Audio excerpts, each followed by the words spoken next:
This mind rev is about getting into the confidence zone, but underneath that, we have to understand a couple of really important concepts. The first one is a scarcity mentality versus an abundance mentality. Now, in a scarcity mentality, the person's always worried about less, so they're constantly in a fearful state, very hard to be confident. They're worried that people are going to take from them and they have to take from others.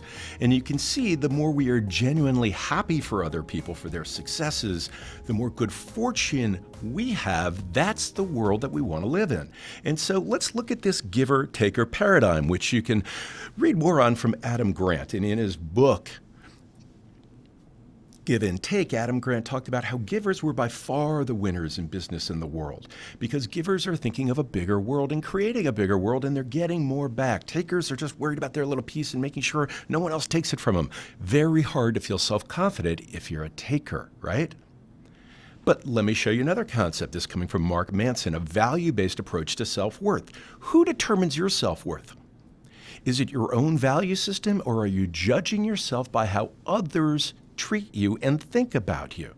If it's the other, very hard again to have self-confidence. Now put this twosome together and you get a nasty little lower left-hand corner, which is a victim mentality. Someone who believes they have no power, they don't feel as if they can influence the greater good, they have to take as much as they can, and they can't ever get enough to earn the confidence or the trust of other people, so they're constantly feeling like a victim, and they're blaming. Their mind has to blame to protect their self-esteem. But that's not the only bad thing that's going on here. Imagine if you were a taker, but you were run by your own value system.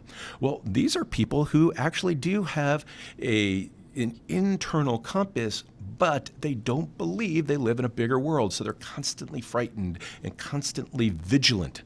And they try to control others so that no one else takes their piece of the pie. But the flip side of that's not a lot better. That's when your focus is on giving, but you're running the world by other people's value systems, so you're constantly blowing in the wind. Nothing you do is ever enough, and you're constantly seeking approval, and you're wondering why others don't value you. It's because you're not valuing yourself.